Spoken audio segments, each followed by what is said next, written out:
Do you yearn for travel that involves outdoor adventure and learning? I do. I also have a passion for all things farming and agriculture.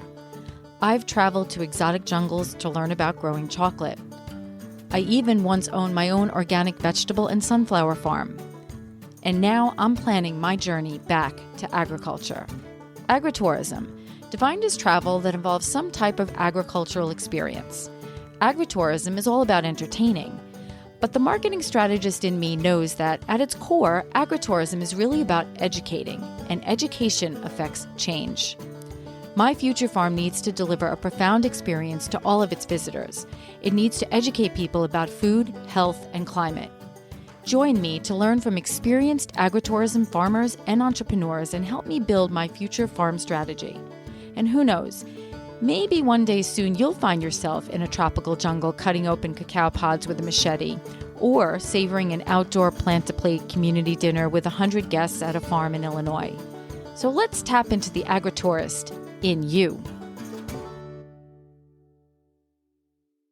Farm Trails was founded in the 1970s to connect the public to local farmers, ranchers, producers, and purveyors in Sonoma County, California, and is still aligned with the same mission and going strong in 2025.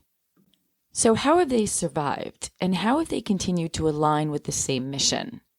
Well, they did this by staying true to their mission, and there is such a deep need for their mission and for farmer exposure. Carmen Snyder is the executive director of Farm Trails. She made her way from the Carolinas to California many years ago and consistently reflects on the mission of Farm Trails.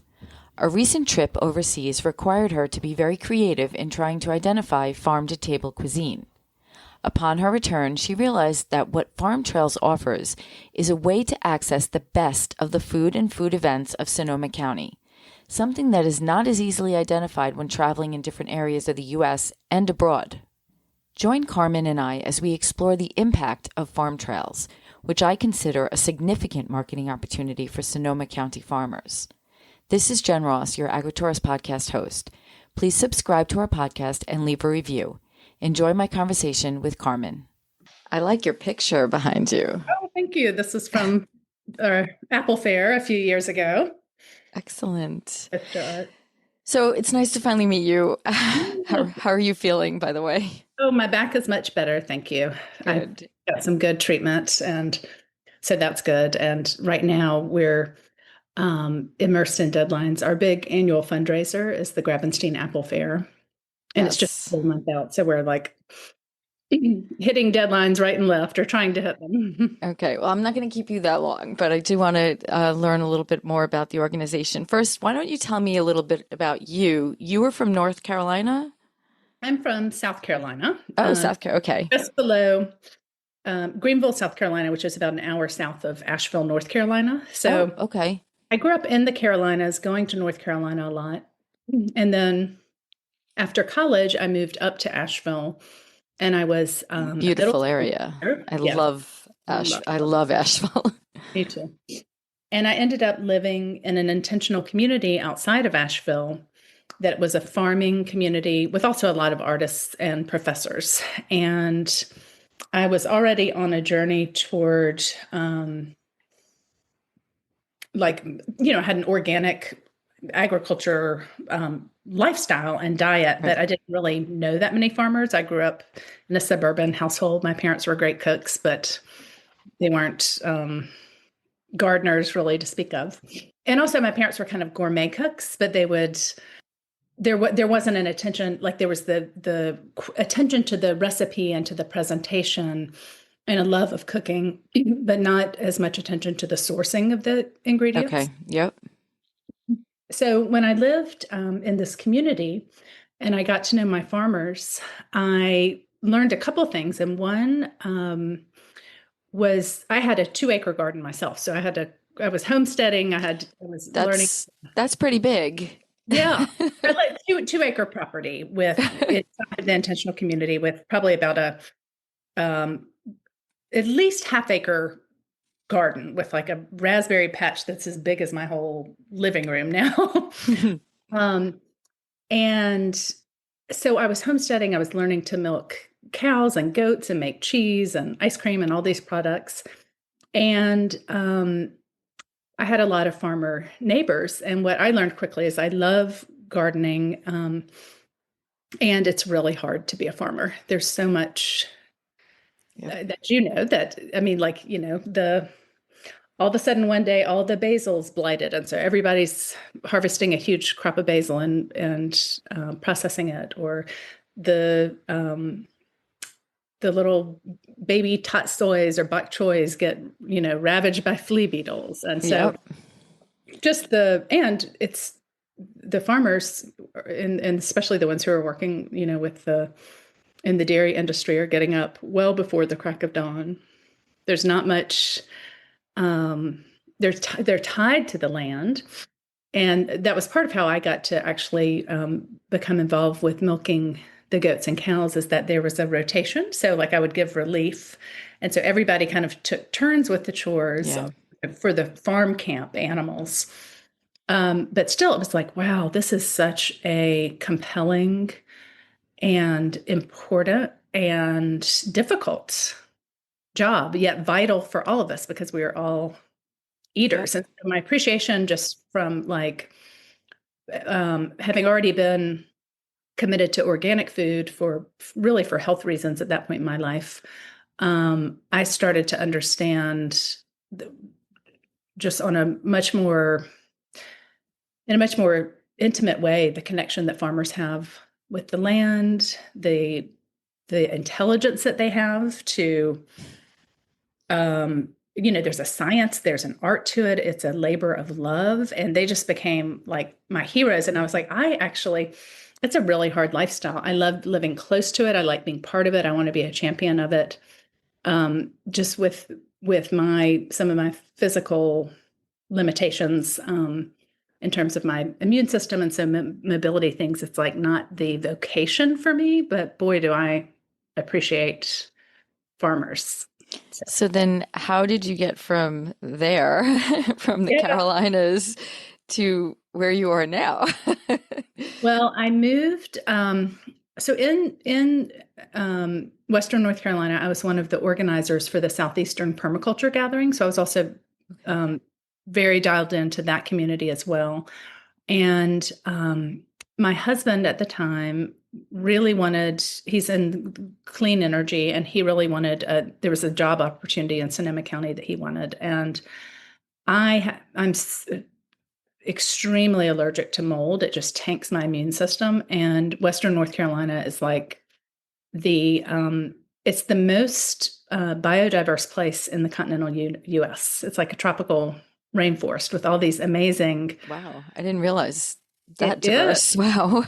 Yeah, the most diverse in the whole continental US. And so there's incredible herb schools there, but I mean wildflowers, but also just a plethora of mold, which is like ubiquitous there. And I was struggling because of that.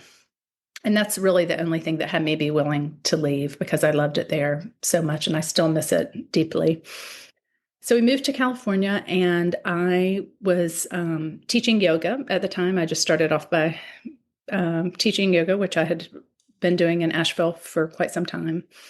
And I have a quick question for you. So coming from North Carolina, your first impressions of California, had you ever visited? I presume you had visited, but you never lived there. Right. Yeah, I had visited. I'd spent quite a lot of time in northern New Mexico and in western Sonoma County. So I knew the area. I knew also experientially that my vitality kind of rushed in when I was in these drier climates. Okay. Like I had a lot more available energy. So I was familiar with the area. And still it was kind of traumatic to move, to be honest. I landed in California, and just being in such a tight-knit community where people are, like, I was part of a knitting circle that had women, all the way up into their 90s that met once a week and I learned, I knew how to make a scarf and a hat, but I learned how to make socks, and there were singing circles, and there's just such a rich community life there, with neighbors and work days, and moving to California and being just like knowing no one. And before in North Carolina, also I'd been a teacher, so that's just like instant community. It's like I would go down to the market, I would run into so many people that I knew, and so it was hard to feel isolated, but also I was surprised by the several things. One, that California, it's a big commuter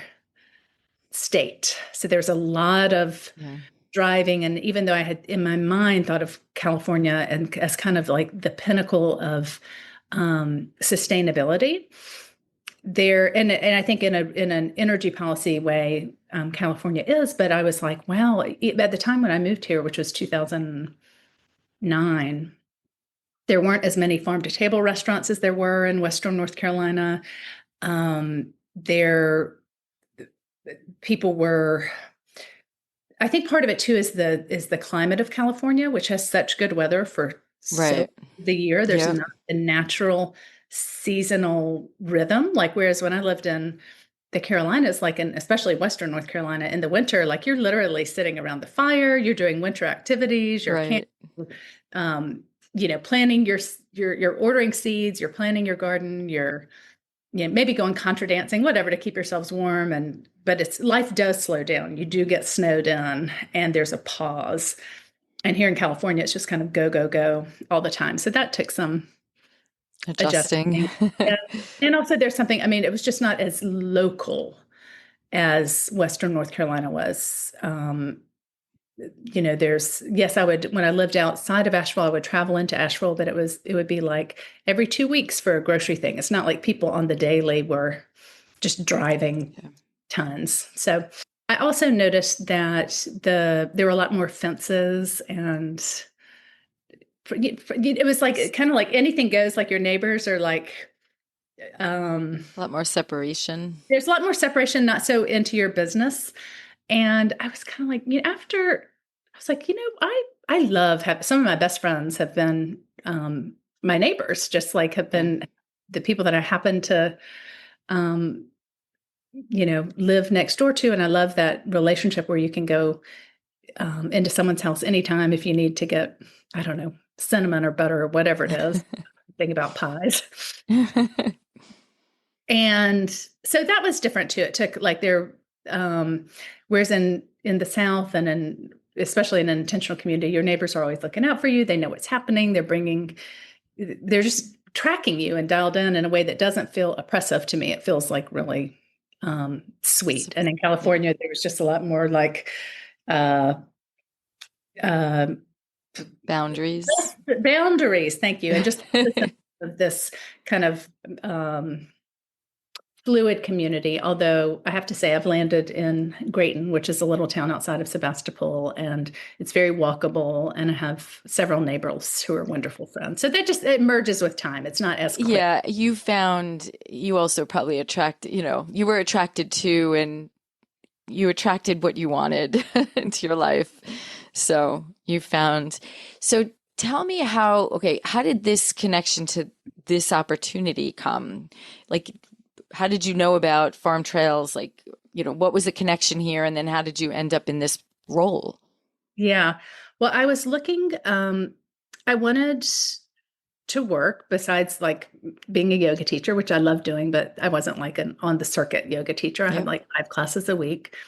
And I was just looking on Craigslist and found a job for Farm Trails office manager. And I really was interested because I'd been so connected to permaculture and to my farmers in North Carolina that I was like, oh, these are my people. Like I want to know my farmers here.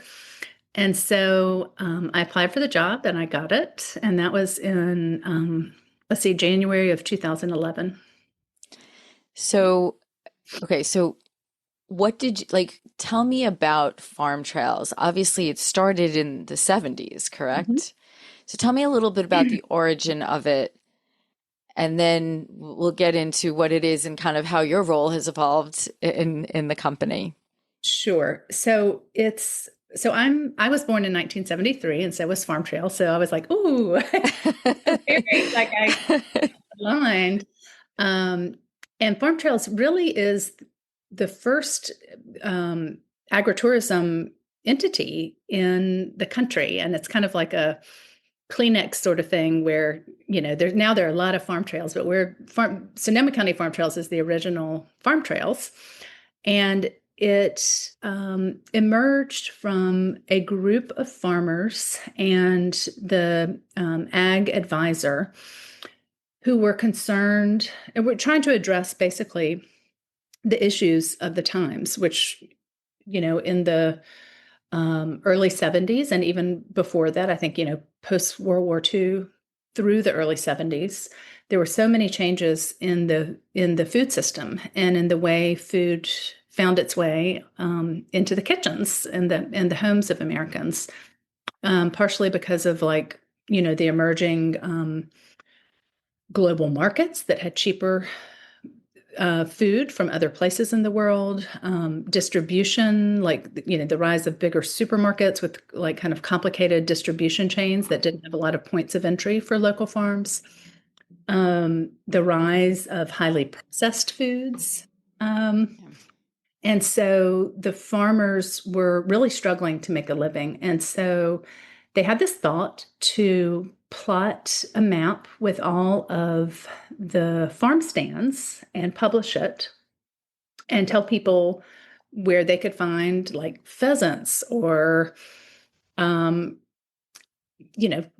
or cheese or apples, whatever, peaches. And let's take us back to 73, no internet, no cell phones. So when you say publish this, it's a physical printed map. Yes, very good point. So yes, no. We forget about that. No internet, no cell phones, no farmers markets even yet, no CSAs. Really? Yes, that's right. You're right. So there really were. So Sonoma County had a lot of farm stands, and so they published. Oh, I wish I had it in front of me. The original. Here, it's so sweet. The original. You have to send me a picture of it. I will send you a picture of it. Yeah.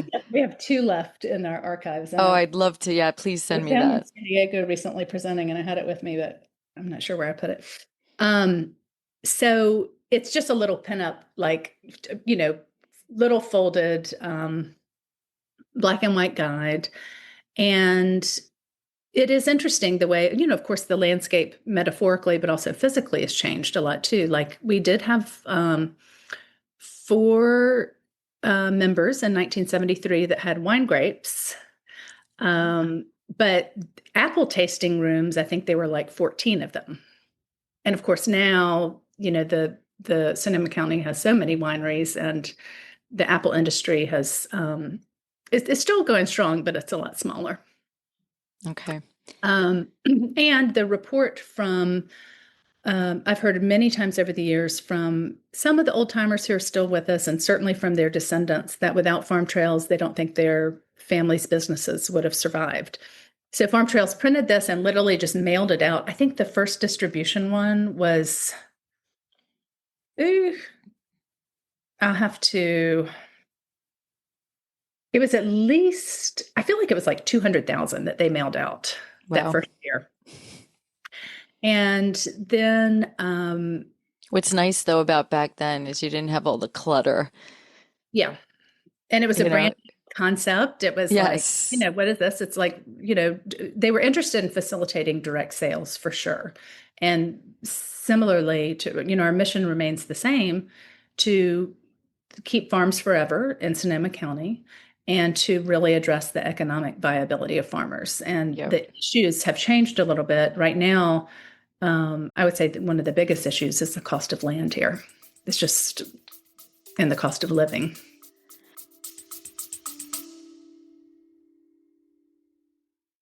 Hey, it's Jen, your AgriTourist podcast host. I need to interrupt this podcast for a few seconds. I always want to support the people I interview. So if you're planning on visiting the Berkshires this summer and fall season, Dory Schofield, owner of Berkshire Farm Sanctuary and Save a Pet on Long Island, and myself have partnered up to help her create an Agra destination at her sanctuary. We are starting small with 5 exciting chocolate cocktail hours for all of you chocolate lovers out there.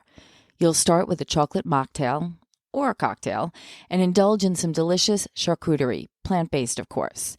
Then you'll be guided through a chocolate experience and learn how chocolate is made from bean to bar. Savor the tastes of real chocolate from all around the world and depart the farmhouse with some of your favorite chocolate bars in hand. Proceeds support all of Dory's rescued animals at the sanctuary. Remember, there are only 5 dates starting Saturday, July 5th, and once they're booked, that's it. So visit berkshirefarmsanctuary.org or heartbeatfarms.com to register now. Thank you for listening, and I will hand you back over to the podcast.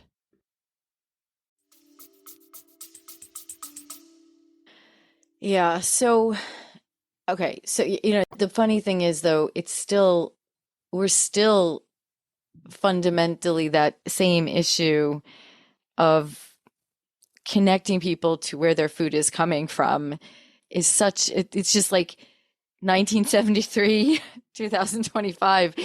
That has not, that seems to like we've gotten further away sometimes, even though you have this group of people, like we're talking and we're so connected to it and we understand the importance of it. But I feel like there's so many people still that would come to my farm and I always use that example. This little kid pulled a mint leaf off and smelled the mint. And he was like, that was his first realization that mint actually came from a plant.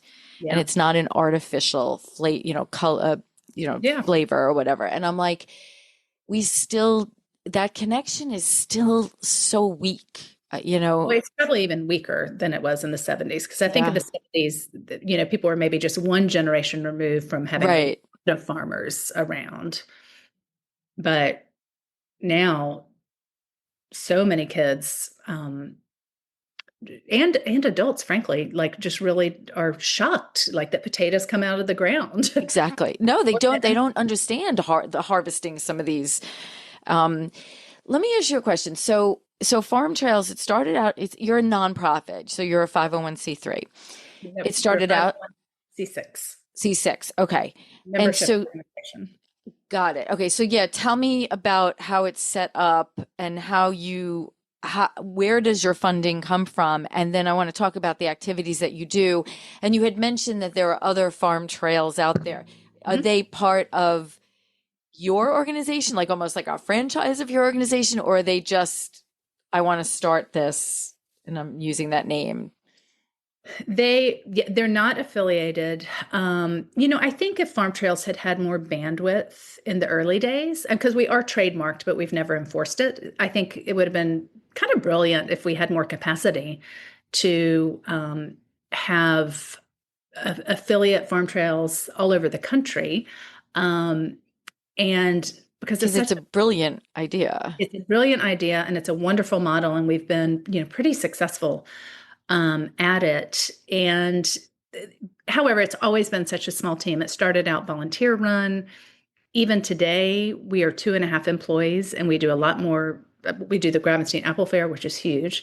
So we've never had capacity yet to have, what's the word I'm looking at? It's not really even affiliates, but to license the name and the model and to share that in other places. Although I get calls every year I'm consulting multiple times with somebody from Hawaii or Spain or wherever who wants to start an agritourism operation, and they just want to hear best practices and lessons learned. And we have a lot of those, being that Farm Trails has been at it for 52 years.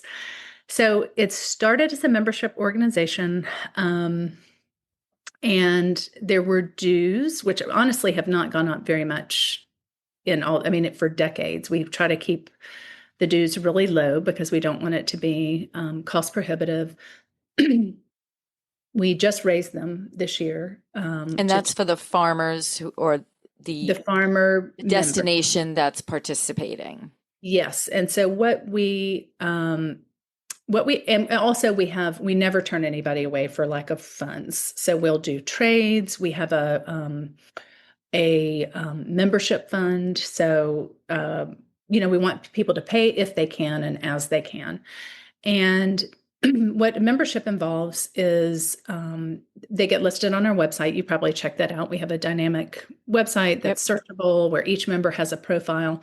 And for some members, because we've been around for so long and had a website, I guess, in the, I don't know, when starting in the late 80s, would that have been?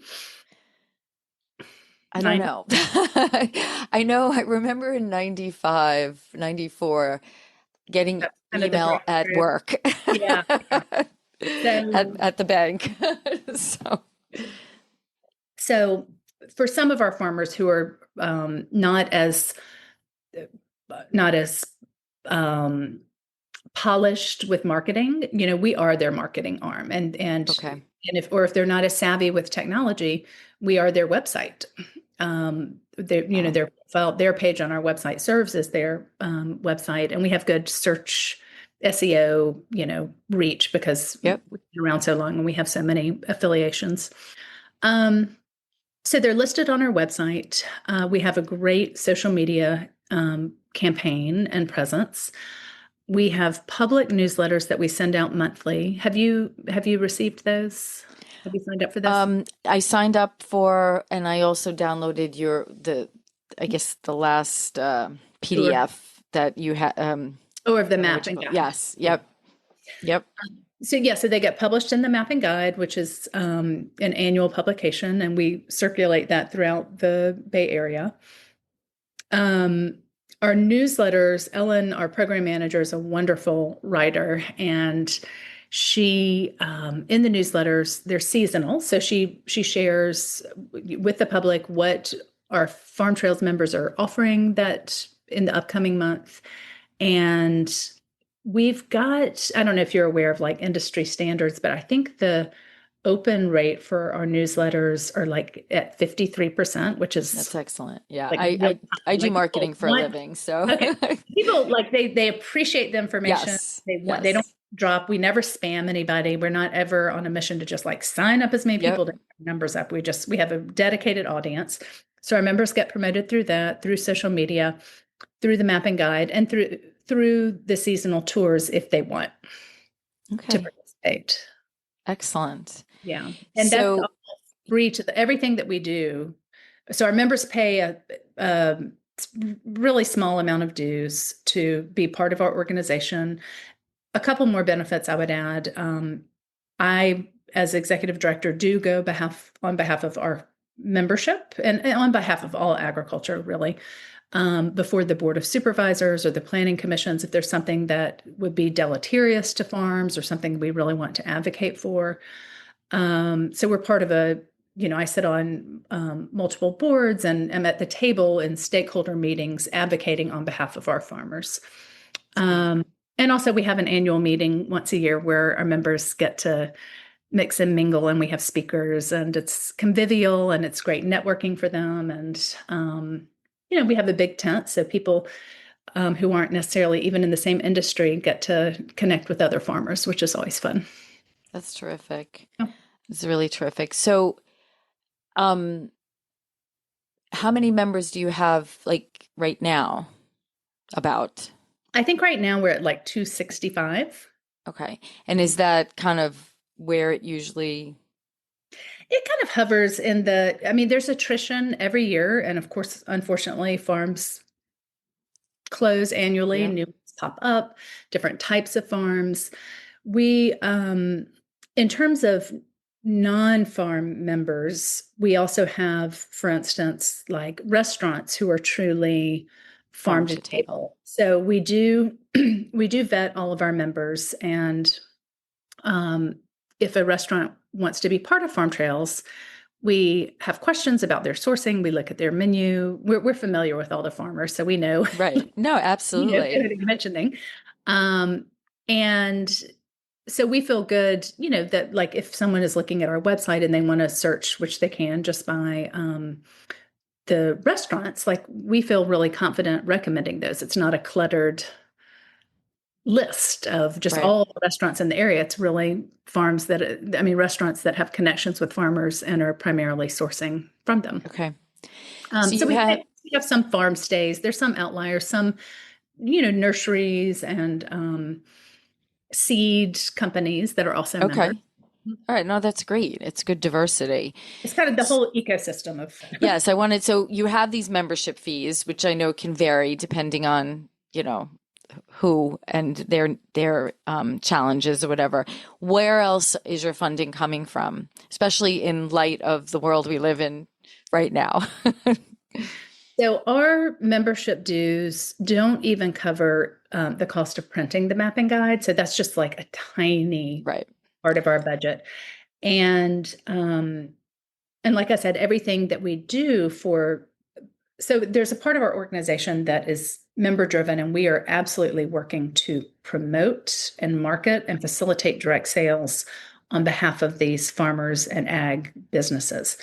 And equally, we understand that a big part of our work is educating the public about the importance of supporting local food systems. So it's like marketing and education. And everything that we do for the public, like the resource of our website, of course, the mapping guide, the tours are all free.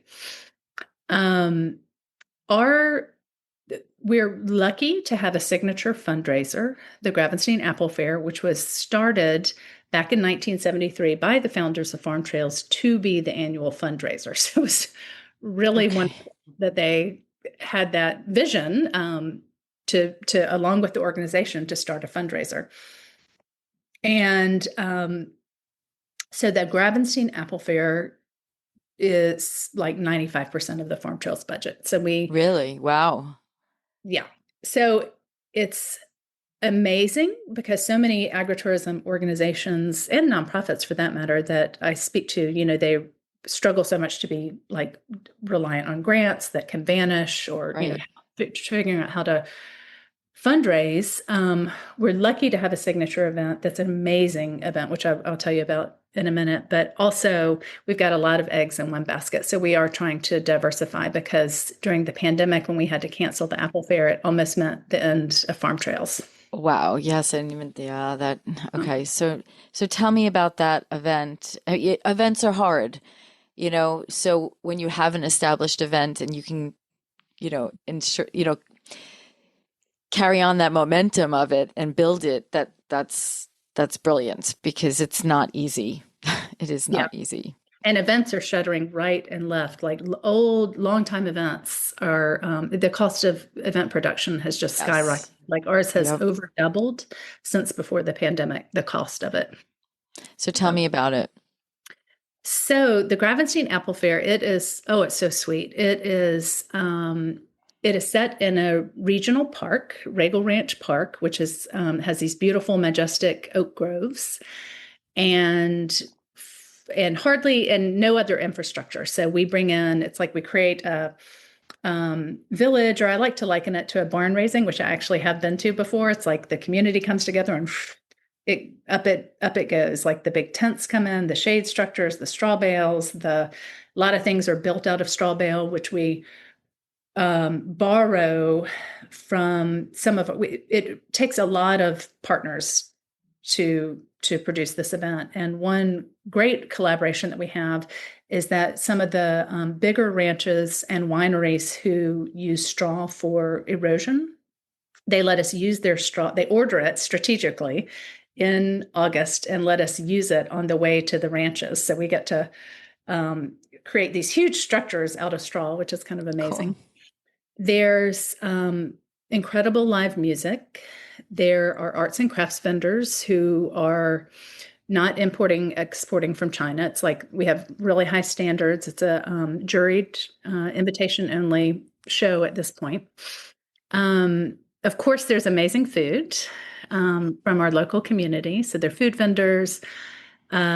We have Apple Alley, which is right when you walk in. Because do you know the Gravenstein? I guess I should start with that. You know that? No, I don't. No, I didn't. I wanted you to tell me about that.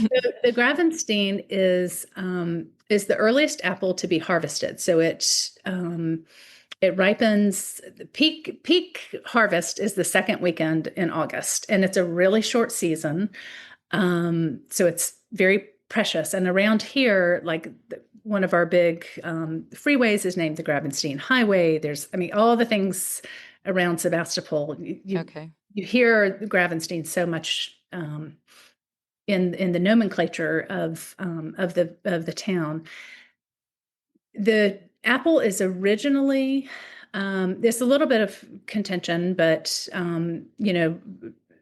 we think from Denmark, and it just happens to grow really well, like Pinot Noir does, in the sandy soils of West Sonoma County, that has also the redwood influence, the ocean, the foggy mornings, the like cool temperatures in the morning and night.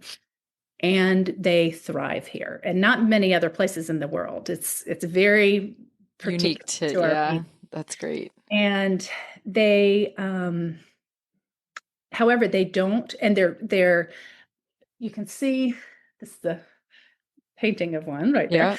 They're striated, they're really lovely. They're both sweet and tart. They're fantastic. I think hands down the best apple pie apple. Wonderful juice, wonderful sauce. Apple fritters, like there's so many things that you can do with them, and they're great for all of them. They're not mushy or mealy. And however, they don't travel well. So they're very delicate. So when the, golden apple came on the scene, or these apples that were, much more sturdy in the grocery store, okay, that started to kind of change well, again, this was honestly, like in that same period I'm talking about, when we just got into global, moving food all around the country and around the world.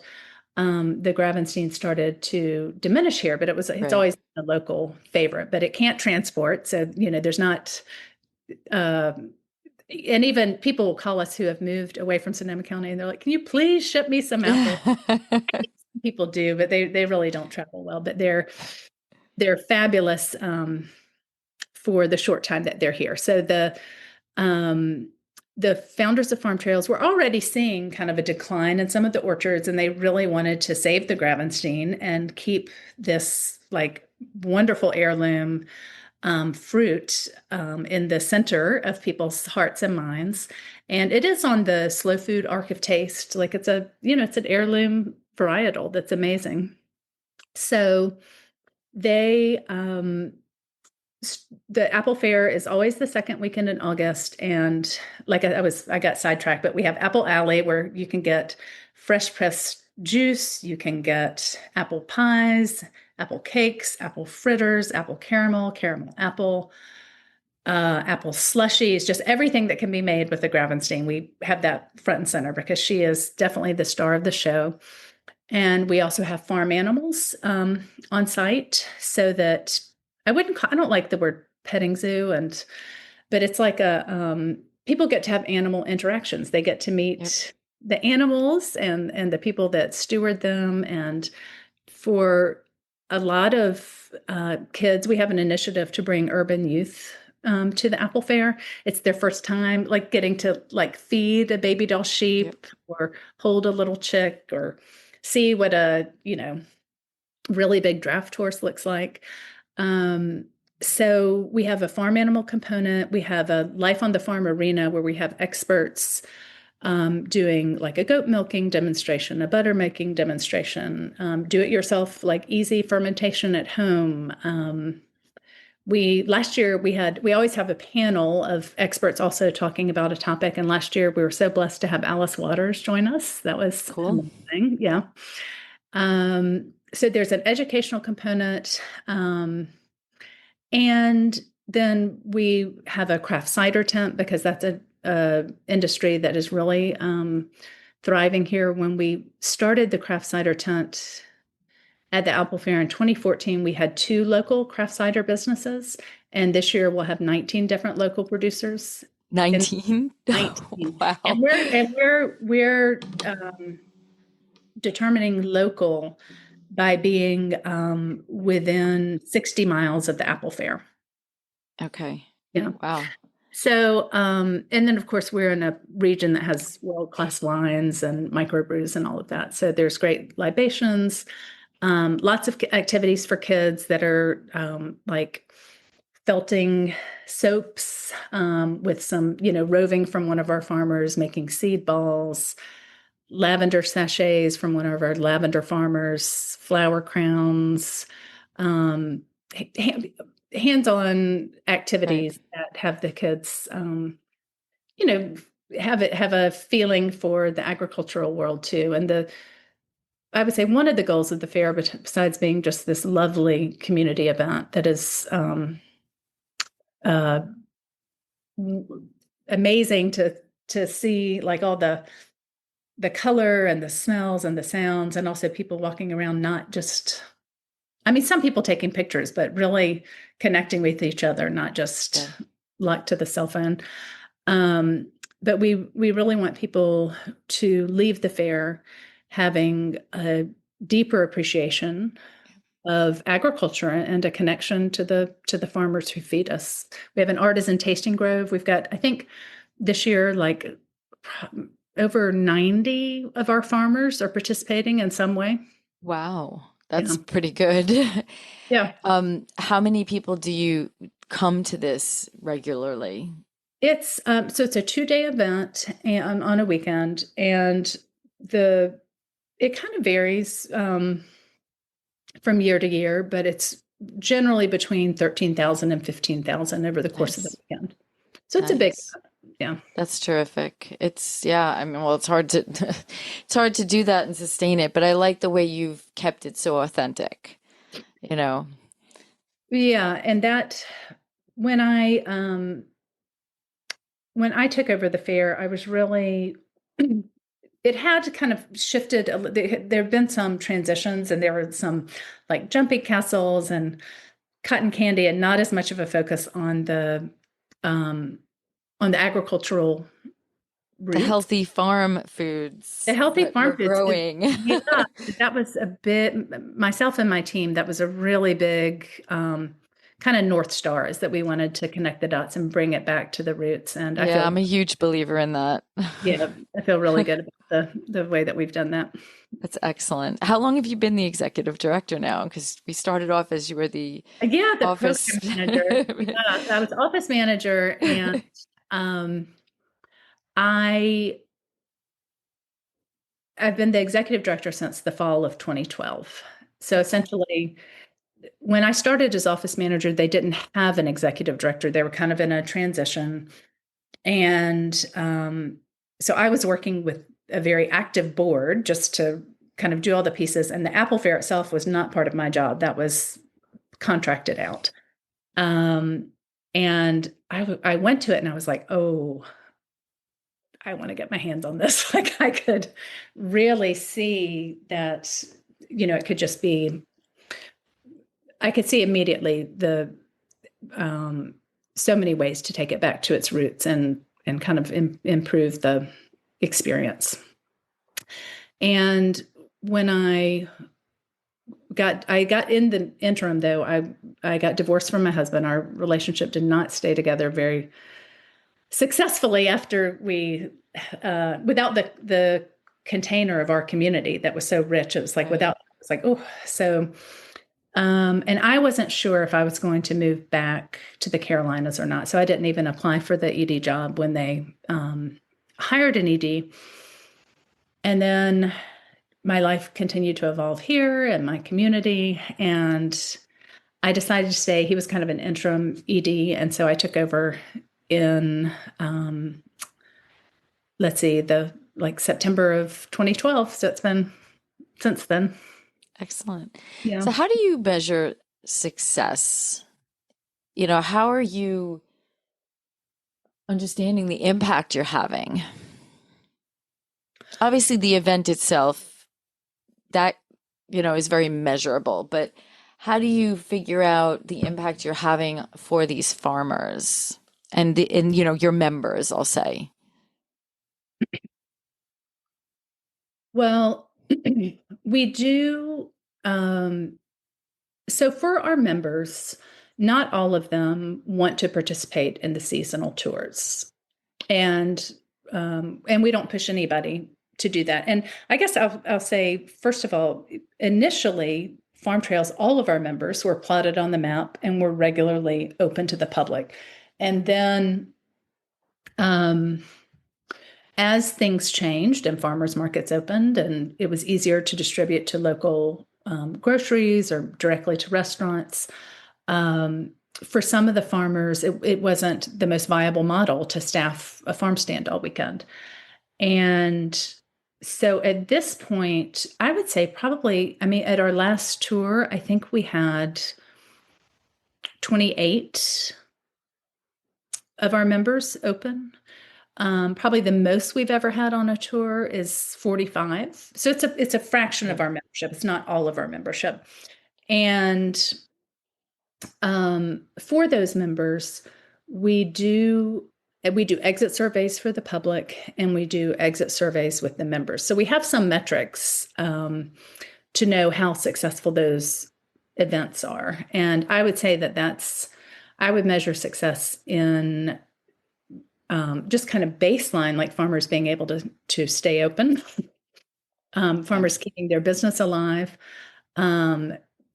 On top of that, like on the farm trails weekends or through leads that we drive to them through the newsletters or the map and guide or the social media, having direct sales, which are their best margins.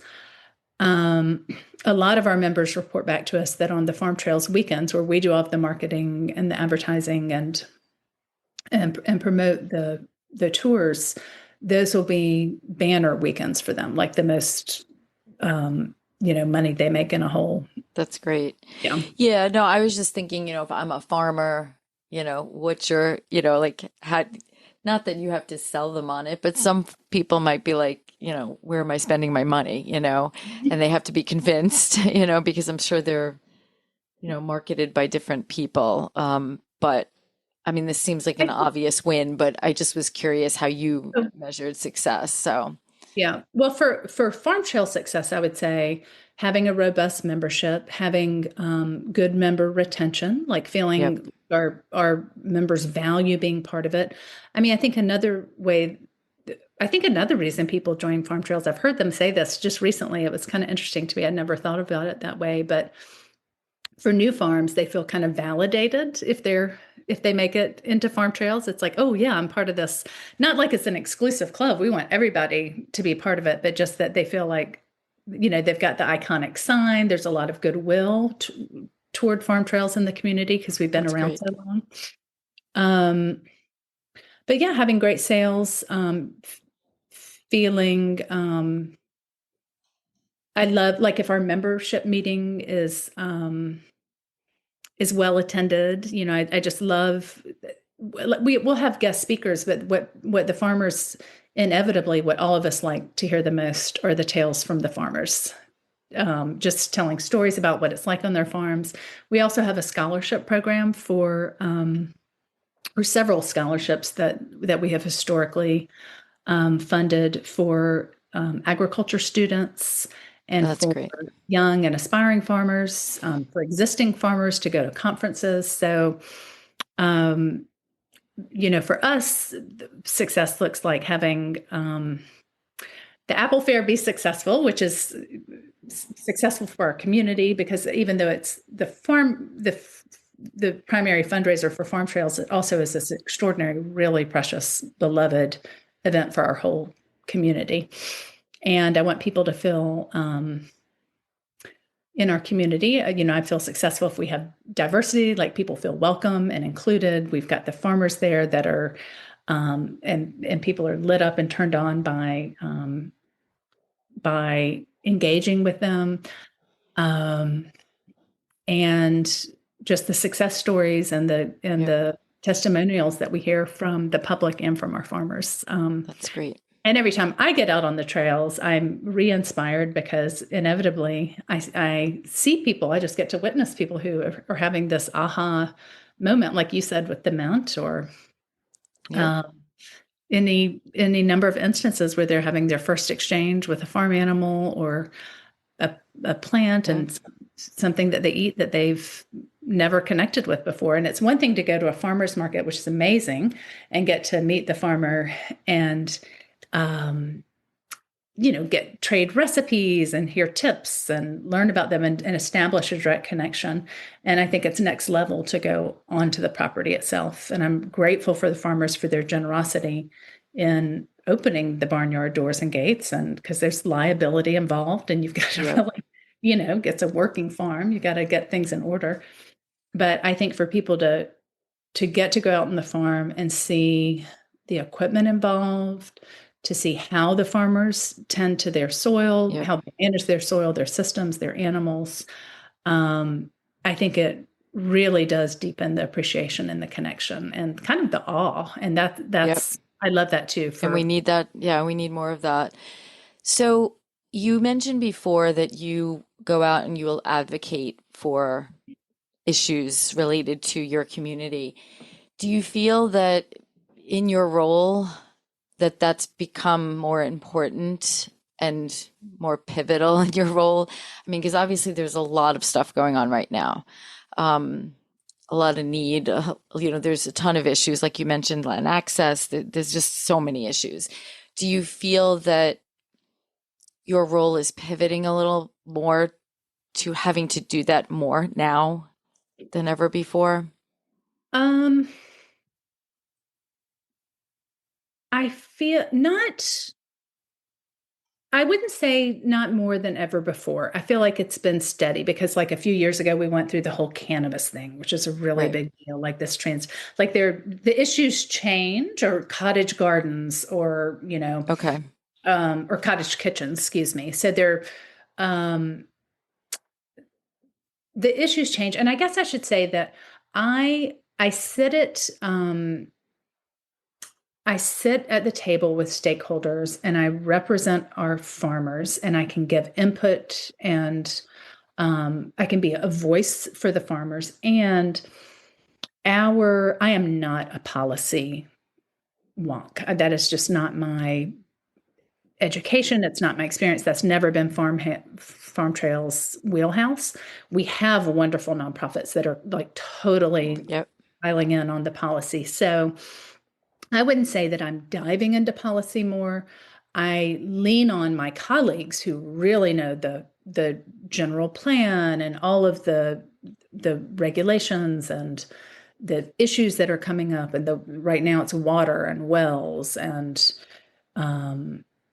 it's also well, I'll tell you about that in a second. But it's so I don't think I'm out in front of the Board of Supervisors any more, because that's just not I feel like Farm Trails Yeah. has really worked to understand our niche, and I don't mean like stay in our lane, like but it's like we've got something we do really well. We collaborate with a ton of other nonprofits that are different pieces of the food system. And we're part of the Food System Alliance, which is an integrated alliance of like healthcare and climate activists and all sorts of sectors who are interested in advancing the general plan of Sonoma County to include food and climate and social justice, all the Yep. pieces that you want talking Yep. to. So we're part of that, and my main role still is just to support our farmers. So the things I get involved with the most are the things that are specific to agriculture.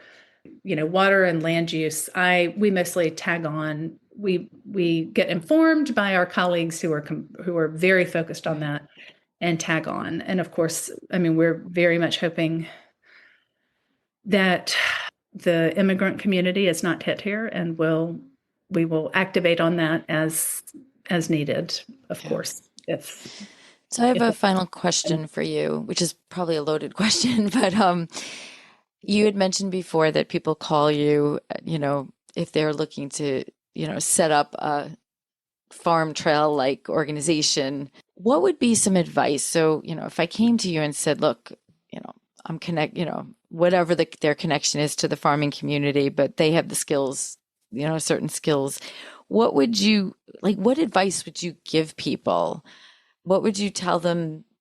Are there any fundamentals they need to think about before starting something like this? Yes. Well, first of all, I would tell them just anecdotally, in the time that I've started here, or that I've been at Farm Trails and have been producing these seasonal tours, the public desire to get out on farmland and open space has dramatically increased. So I think that is really serving a need. When we used to track our tour attendance, I mean, they jumped up from like 500 a weekend to like 8,000 attendees. Wow. Yeah. So Oof. I think there is a real desire um, to connect with farmers and to connect with the land. And I think that is amazing. And I think it helps educate the public to understand the true cost of well-grown food. I think it's just a win-win for everyone. So I think it's a wonderful thing to pursue, agritourism. I think that it's very important every county is different and every state is different. And so that it's really important to know what the rules and regulations are in your county, because people hear these success stories of like wedding venues, and here in Sonoma County, that is not, like, people are really limited by permitting and regulation. And I would say actually that's something I am pretty familiar. Like, I don't know all the ins and outs of permitting and regulation, but we do have a local ombudsman who tracks that very carefully. And that's a huge issue ongoing for our farmers is, zoning and permitting and regulation. Another piece is insurance. That can be a real challenge to have insurance for on-farm visits. So before like pursuing an organization, that supports agritourism or turning a farm into an agritourism operation, I think understanding what's allowed in your county is critical before you get carried away with the plan.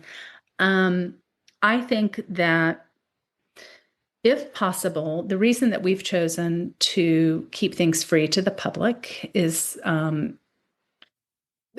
and there's so many different ways to do it. Like, people are very successful having really focused guided tours that people pay for. There's an agenda. Ours is much more free range. It's like, choose your own agricultural adventure. These are the farms that are open. These are the offerings. We have a mapping system to help people chart their adventure and plot the route. For us, keeping it free to the public is, first of all, it aligns with our mission, because we want the public to save those dollars that they're going to spend and spend them with the farmers. And that's very smart and very important. And we also want it to be accessible. We don't want to price out people that might not be able to attend if we had a $20 or $50, whatever the fee is. We don't want Right. we want it to be available to the full community. I would also say that it's, the funding is a challenge. And so while we're lucky to have a fundraiser, it's still really tight margins. And like I said at the beginning, it's not great to have all of our eggs in one basket. So we actually have opened up a C3, the Farm Trails Foundation. We did that during the pandemic so that we can take charitable contributions. And the foundation is still pretty, I mean, it's, early years, but we're running our public benefit and our scholarships through the foundation. And so I guess, I mean, that's something that it made sense for Farm Trails to be formulated as a C6. But if I were starting an organization, I would certainly try to incorporate as a C3. Yeah. To be able to be accessible, have grants accessible and charitable contributions, because even though there is a huge part of what we do is marketing. It's absolutely true that it's public benefit and education. And I think there are ways to develop that. We're working actually on even strengthening that programming component. Okay, excellent. Yeah. Well, thank you. When you reflect back on your journey from North Carolina or South Carolina originally from North Carolina to California, I don't know, anything that stands out for you? Well, I feel like it's interesting because I was, a high school teacher, a middle school teacher, a yoga teacher, an event organizer. I got to live in this amazing community for several years that just changed my whole, opened my whole world up to just spiritually to the depths of agriculture and to eating food that my neighbors grew, in a way that it nourishes me in profoundly.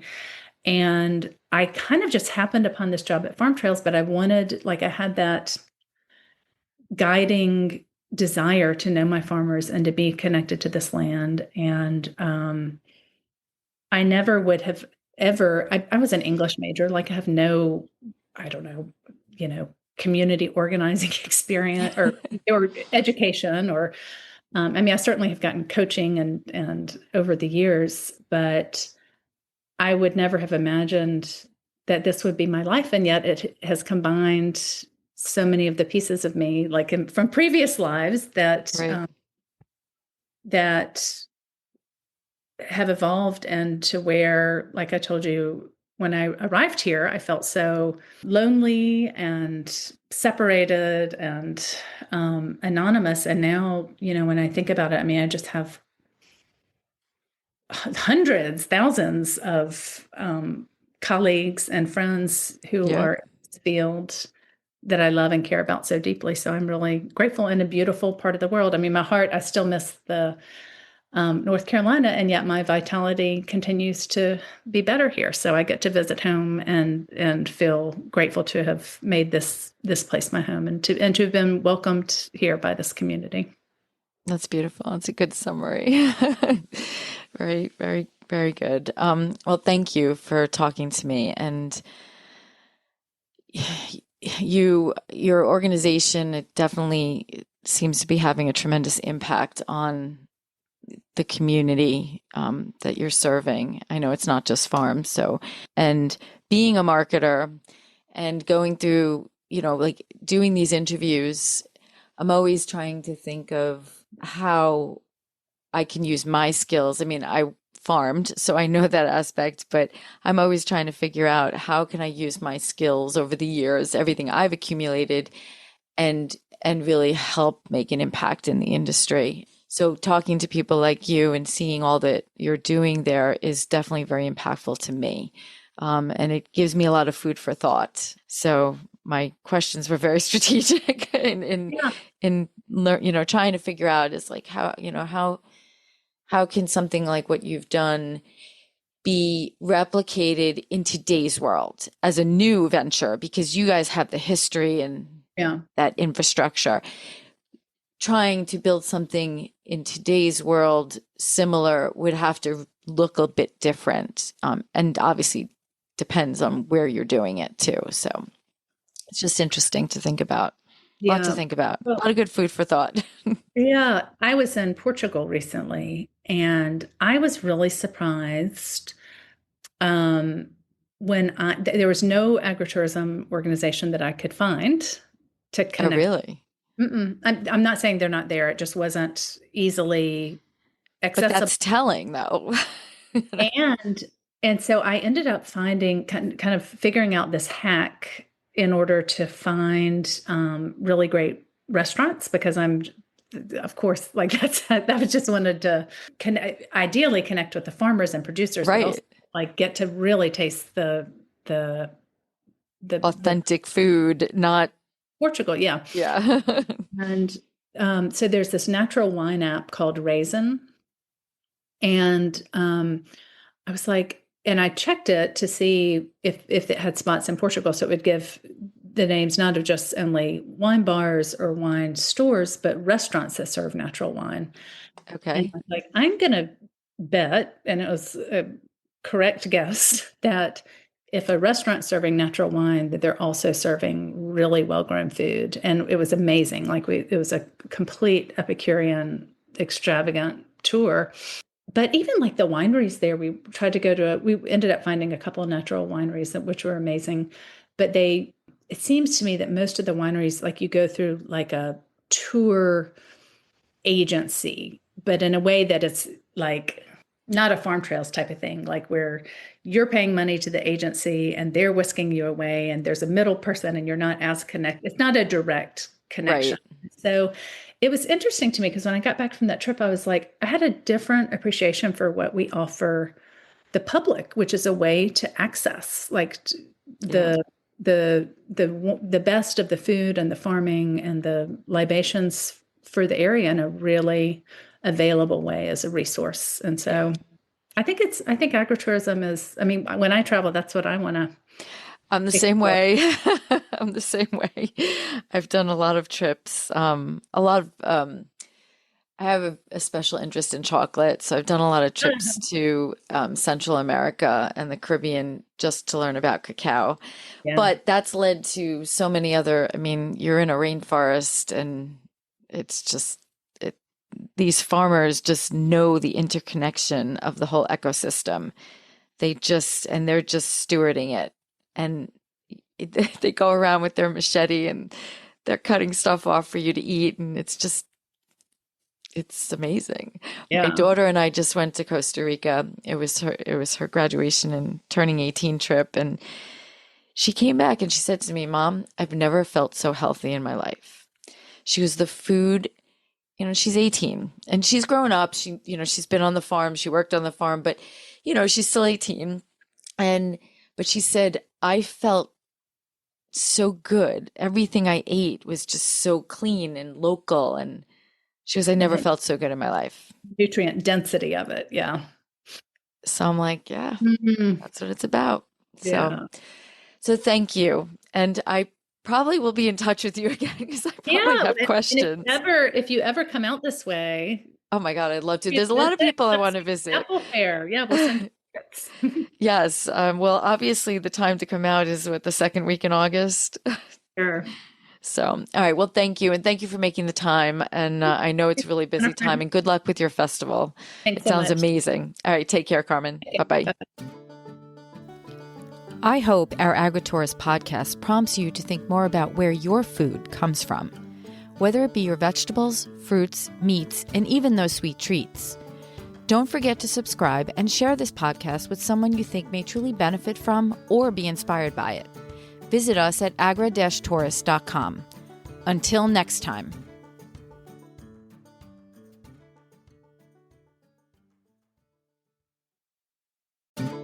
So I was recently listening to one of the Grounded in Maine podcasts produced by Amy Fagan. The podcast is an open conversation about being mindful about how we show up in the world. It's focused on sustainability and how sustainability impacts every part of our life. What are some of the most important takeaways that people will get from your podcast? One of the things that I hope that people will take away from the podcast is encouragement. Like, I want them to not feel like you have to spend thousands of dollars to be part of the solution, because, there are a lot of sustainable, things that say sustainability or sustainable, like solar panels or organic cotton and stuff like that. Like, some things are just more expensive because they have that tagline, that phrase or whatever. But there are so many ways that you can be sustainable. You just have to be a little bit creative. And so I'm putting out all these ideas that what people are doing, just to put the thought out there that we can all be part of it without going broke. So how can people find your podcast? My podcast is wherever podcasts are found. It is just called Grounded in Maine. I also have my Instagram is where I am most active, and the Instagram handle is Grounded in Maine Podcasts.